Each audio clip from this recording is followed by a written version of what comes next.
I hated my body. Delulu is the new Solulu.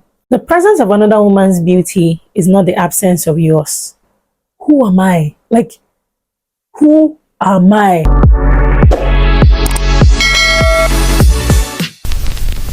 Hi guys, you're welcome back to my channel, and today we'll be talking about how to build confidence, how to build your self-esteem, how to love yourself, how to value yourself.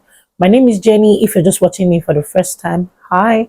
So I'll be sharing some tips and some tricks, and if you're interested, keep watching because this video is for you. So the first tip is don't compare. Like, you don't want to compare everything. You don't want to compare your life with other people's lives. You don't want to compare, because I feel like comparison is the first killer of joy. Something good is happening for you, but you can't see it because you're comparing constantly, comparing how you feel or what you have with what somebody else has. There's no contentment. Sometimes you can look at other people as a source of inspiration. You can look at them and you're happy about where they are, and you can wish that, okay, I want to do better in my life and get to this point. But if you're trying to build your confidence, one of the things you don't want to do is to constantly compare yourself with other people or compare what you have with other people. You have to be contented with what you have, because trust me, what you have, some other people are looking for it. And where you think some other people want to be, somebody somewhere wants to be where you're at right now. So you need to understand that comparison will do nothing but to kill your joy, steal your joy away from you. So sorry, do not compare. The next tip is to avoid unnecessary competition. Girl, you cannot be at your best every time. Cut yourself some slack. You can't be at the best of you every time. Sometimes you would not, you're good, but there's good, better, best. You can even be better than you were yesterday, but you need to give yourself, stop putting yourself under too much pressure. You can't be at your best every time. Wherever you find yourself, enjoy it. Try your best to be better than you were yesterday, and then constantly work on yourself. But you cannot be competing with everybody and anybody every time. I see some women sometimes, and you just know, like, especially some girl gang, you just know that they're just living in one form of unnecessary competition or the other. Like, for some reason, somebody buys this thing and you feel like, oh, I must get it too. Somebody buys this hair, you want to get it. Somebody buys this new car, you want to get it. What happened to your old car? Did anything happen to you? Because I remember growing up, if my mother gives me something and I mistakenly cry about wanting one other person's own or wanting what the other child is holding, she's collecting mine from me. Like, it was a thing. If you're a child and you cry about what you have, or what somebody else has that you do not have, my mother will collect that one that she has given to you, no matter how big or small it is. Like, it was a you can't be doing that. You can't be competing every time. The only competition, you're in competition with yourself. You're in competition with who you were yesterday. You have to aim to be better than who you were yesterday, and tomorrow better than who you were today. So that's the only competition you should actively engage in. Anything other than that would end up putting so much pressure on you, and then before you know it, it takes us back to the first point, which is comparison. So when you're constantly competing, you are going to be constantly comparing what you have or what other people have, and that way you can easily affect your worth, you can easily affect your confidence, you can easily affect your esteem, because you just feel like you're not enough. You just feel like you're not doing well. You're just chasing something. Nothing is chasing you. Just relax. Relax, girl. You're doing good. This leads me to the next tip, which is to embrace your imperfections. Nobody is perfect. Like, no matter how beautifully made they are, nobody is perfect. You are not perfect. I am not perfect. Nobody. Like, let no one deceive you. So that person that you're looking up to and is making you look down on yourself has one or two battles they are fighting. You might not like your body. There's a part of your body that you don't like. So for me, growing up, I didn't like my boobs. I think this is the first time I'm saying this on this channel, and because it had something to do with my confidence. So growing up, I didn't like my boobs. I just did not like the way it was growing. My boobs did not look like how other girls my age, how their boobs were looking. I just did not feel good about it. And then there was this day that I went to see, I'll just say my cousin. I just went to see, like, my cousin in her hostel, and then I was there for a while, and her friends, they were older, and her friends looked at me and were like, "Ah, why this small girl breast be like this?" Now, when I heard that, now before they even said that, I was the kind of teenager that would constantly hide when I want to wear my clothes. Like, I can't wear my clothes where everybody is. I cannot. If you all of you like be women, I could not wear my clothes where everybody is because I just felt that my boobs looked funny. Now, at that point in my life, I was say 16, 17. Then somebody else, like some older girls, now says that about me and they look at me and like, why is this person's breast like this? That was all they needed. And for the longest, I hated my body. Like, I hated my body. You can't look at me twice. I just feel like, why are you looking at me? Are you finding something? Are you doing that? And then one day like that, I just woke up. I'm like, wait, I cannot even kill myself. So I was in girls' hostel, finally got into the university, and I was in girls' hostel. Everybody had to have their bath together in University of Lagos. Are you telling me that I will now be hiding myself? But me, I don't know how to do it though. So after a while, I started taking off my clothes in front of people, gradually in front of ladies, gradually. And eventually I got out of it. But I still remember that story. I still remember that incident and how it directly was an attack to my it was a direct attack to my personality. It was a direct attack on my esteem. My self-esteem went from 100 to 0 because growing up I was a very confident child. But you see, that singular thing was enough to keep me hidden, or enough to keep my mouth shut, like, this person is perfect. So I was always looking at everybody's breast. This person's breast is small, oh, and round, oh. Why is my own breast long? But today you cannot shame me. There's nothing on my body you can shame me with. Even my one pack of my stomach, you can't shame me with it. Why? In a big stomach I get, I no keep person. Do you understand? So you need to understand that there's something about you that might not necessarily fit into this so-called world standard of beauty. But sis, your own standard of beauty is what it is. You like your eyebrows, draw it the way you want to draw it. Just make sure it looks nice. Your body is good. You are chubby or you are slim, you are whatever size, just be confident in it. And then if you want to do anything about it, let it be because you want to do something about it. I'm constantly working out and I constantly go to the gym these days. I'm working out because I want to live a healthy life, because I want to be healthy, because I want to be fit. I want to just grow stronger and work on my back and everything. Not because I necessarily want to be skinny. So you can't come at me and come and shame me with, oh, you are fat. I don't want to be skinny. I just want to be thick and then have like good body, no flappy skin here and there. So you need to embrace your imperfection, because what you see as an imperfection is what somebody else sees as, God, if only you can give me this person's body. Oh God, if only you can give me this one, I will even manage it. So what you have, somebody else wants it, and you need to understand that you are beautifully and wonderfully made. Next one is to surround yourself with positivity.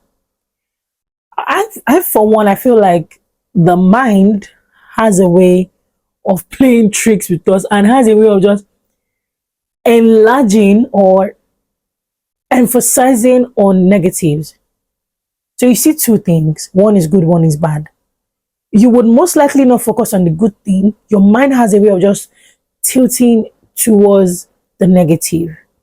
So you have to be intentional about seeing the positives in a situation. So when a breakup happens, you need to understand and see the positive in it, which is a broken relationship is better than a broken marriage. Rather than, oh my God, where will I start from? What will I do in my life now? This and that and that. You need to just always see the positive whenever something, anything happens. You have to be intentional about shunning negative things, negative words, negative people. There are some people in our life that the only time their voice is loud, the only time they are open to having a conversation is when you want to discuss something negative. You tell them something and like, hey, I remember one time too. I feel like Nigerians have a way of just competing with bad story. They have a story. When you tell them something bad, they have a story that is worse than that one that you told them. And you're like, I told you this not because I want to hear something worse. Why are you trying to scare me? I want to hear something positive.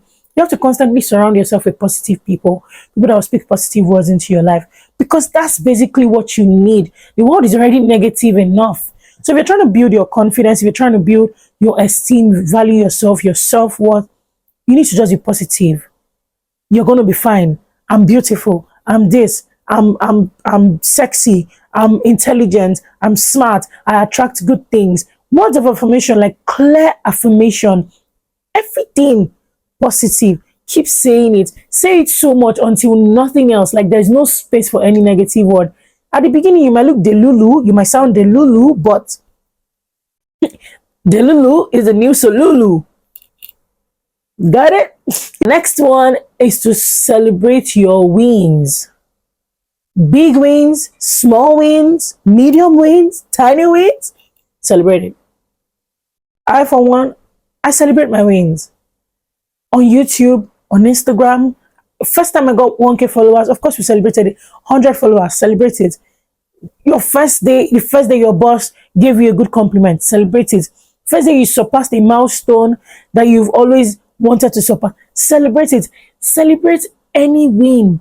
You wanted to do a 3-day diet, whatever, and you were able to do it, celebrate it. Like, no win is too small. When they said a win is a win is actually a win.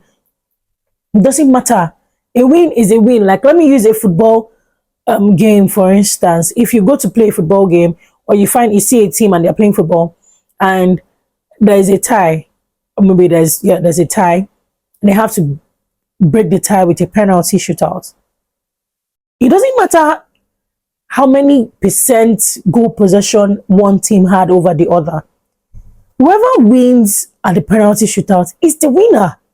Even if you had one shot on target, it doesn't matter who won at the end of the final whistle, who won the game. All the statistics, all the analysis can be saying whatever it wants to say. It doesn't change the fact that whoever won the game won the game. So good for you if your statistics are doing well and then you win the game. Good for you, bravo. But also, whoever had very low statistics and then still won the game would go ahead to celebrate. Like, who cares? So a win is a win, and you have to understand that you are doing well. You are a champion. You are a warrior. After giving yourself those positive talk, pep talk, after telling yourself those positive words, and you finally win something, don't you think it would be rather unfair to you and everyone around you when you don't celebrate it? Sometimes celebrate the win so much, they're like, is it not too small? Like, tell them it's not their business. You are interested, you want to celebrate your birthday, go ahead and celebrate it. Have a voice. You have a voice, then use your voice to speak. Tell your friends what you want. Celebrate it. You want somebody to celebrate 1 month of friendship with you, please go ahead. You like to celebrate 6 months in friendship, my dear, go ahead. I, for one, I'm very petty with all my celebrations. Anything I win, trust me when I mean anything, I go all out with it. And I'm not sorry, I'm very unapologetic about it. And that way you cannot shut me down, you cannot shut me up, you can't tell me nothing. I mean, if you're not interested, you can as well go off the moving train. But I'm moving forward. It's either you align with me, celebrate with me, be positive with me, or you go away. So don't allow anybody talk you down or make you feel like you're not good enough. It will kill your confidence. The next one is to spend time alone. So when you're trying to build your confidence and your self-esteem, your self-worth, as ironic as it sounds, you need to actually spend time alone. You know why? It just has a way of helping you understand yourself for who you are.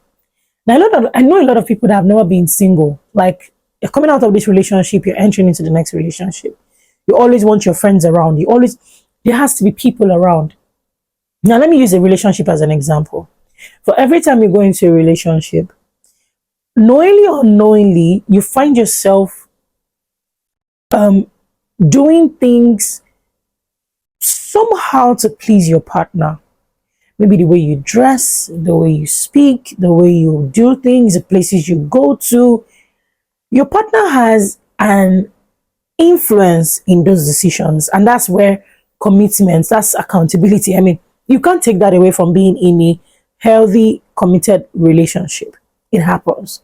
So when you break up with someone, or when someone breaks up with you, when a relationship ends, we've never just spent time alone. That means you've taken whatever you've learned, that influence from that person. Then you jump into the next relationship. Then there's another influence. Then you jump into another relationship in 6 months. Then there's another influence. And then you have so many conflicting interests in your head.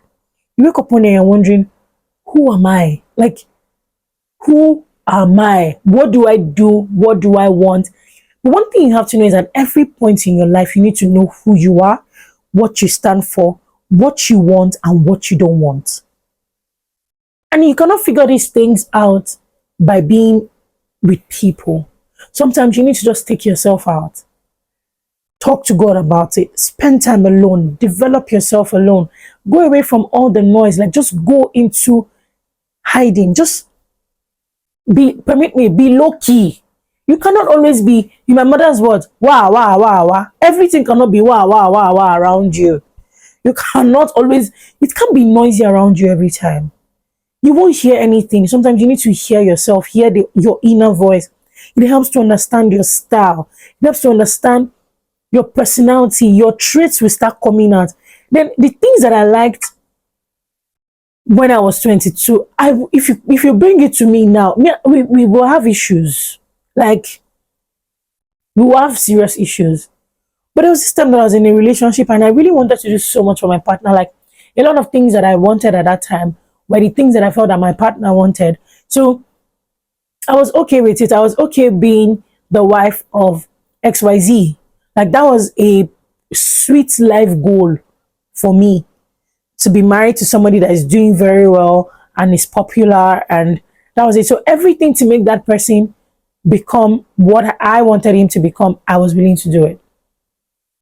There was no way at that time in that relationship that this brand that you are seeing today would stand. There was no way, because there was no atom of me.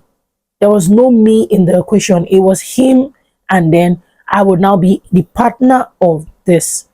But today, the woman I am today, I'm a brand. I know where I want to be in 5 years, 10 years. I just have an idea. I just know what I want to see.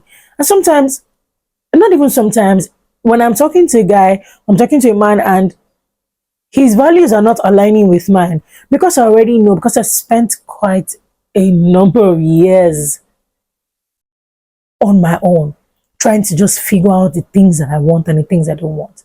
So now when I'm talking to somebody and you're not just aligning, you don't even have to talk too much. Let's not dwell. Let's not talk too much about it. Don't even try to make me feel like I'm not good enough. Don't bother. Why? I've been able to build that confidence on my own. Now, one question I'm going to ask you is, would you see yourself as beautiful without somebody telling you so? Like, I need you to just sit down and reflect on that question. Would you see yourself as beautiful, like, without anybody's validation? When you, like, nothing, nobody in the world, just you. Would you see yourself as beautiful when you're dressed? Would you agree? Would you tell yourself that you're beautiful?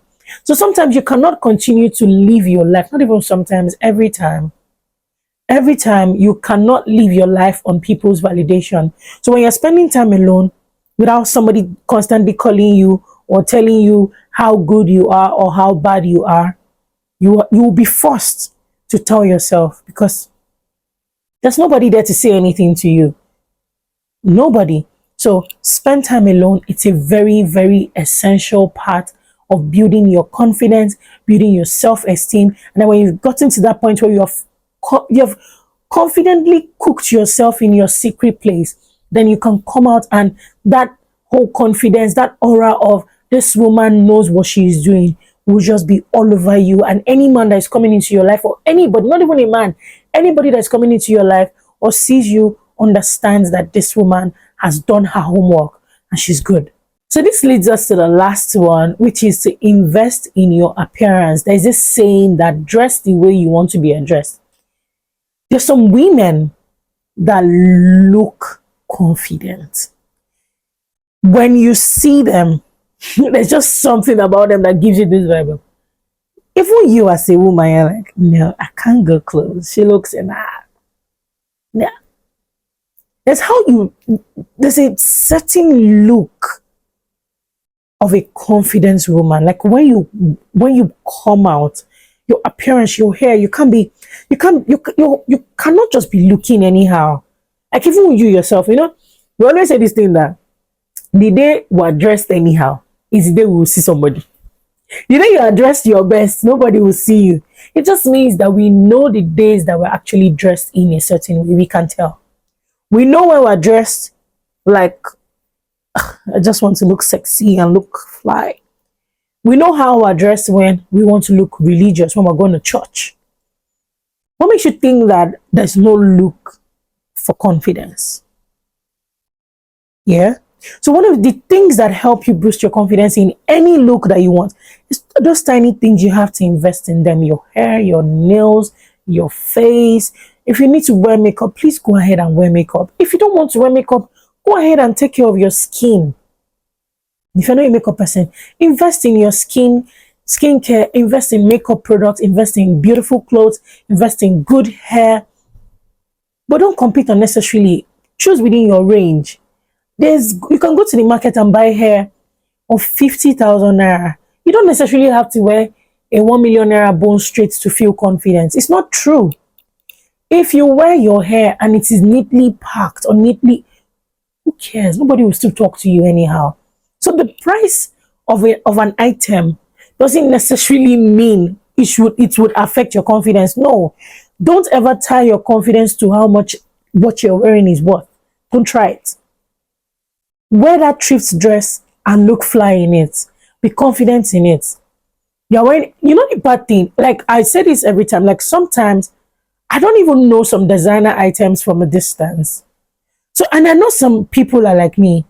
Like, girl, I just want something beautiful. I don't necessarily know what designer you're wearing or what designer you're carrying. So if you're coming to impress me with your designer bag, I'm sorry, I would not know. And I'm not even trying to be humble. I'm not trying to act modest. I don't know. I probably will see a very beautiful bag that is not even designer, that is just maybe very cheap. Not even, what is cheap? No, very affordable. And then you are wearing your luxury item. And I would not notice the luxury item and I'm looking at the very affordable one. I'm like, I like this bag. And then you now come and I can't see that this one is designer. I can't see. I cannot see. If you now want to worsen it, you open it without me being there. So that means I didn't see your labeling, I didn't see your packaging, I didn't see anything. I will not know. The fact that I don't know certain designer items does not in any way take away from my confidence. It does not in any way stop the fact that or change the fact that I'm a confident woman and you cannot even tell me BS. The fact that my hair does not cost 1.5 million naira, 2 million naira, does not mean that when I wear this my hair the way I'm wearing it and I've packed it the way I've packed it, neatly packed, you will come and tell me nonsense because you're wearing what? I'm sorry, but if your own confidence is attached to what you're wearing and how much it costs, I would like to put it to you that there are some other people that wear things that are way, way, way more expensive than what you are wearing. And we don't even know them. So why are we bothered? So don't tie your confidence to how much what you're wearing is worth, but also invest in your appearance. What I mean by investing in your appearance is looking good, looking neat, look tidy, just appear sharp, look sharp, look sharp. Don't be looking jeble. If you're on the plus size, wear bras that fit. Pull yourself together, sis. Tighten yourself. Like I know you're chubby and then you don't have to. No, pack it. Buy. Let yourself. By the time you stand, look. Yes, that's exactly what you should be aiming for. That's one way to build your esteem and your confidence. So after listening to all these tricks and tips, sis, I hope that this 2024, by the end of the year, when we're doing our annual review, when we're having our family meeting and doing our annual review, I just hope that you would have been able to build your confidence from where you are right now to where you do not even imagine. Like you look back and you're like, thank you, Jesus. Thank you, Jenny. So guys, we have come to the end of today's video. My girlies, I hope you enjoyed it. Hope you loved it, this channel this year. I got you got me. Like, we're going to be spilling some real deep, real talk. So if you enjoyed it, please do not forget to subscribe to the channel. If you're just watching me for the first time, if you're new here, my name is Jenny UK, and I hope to see you next time. Bye.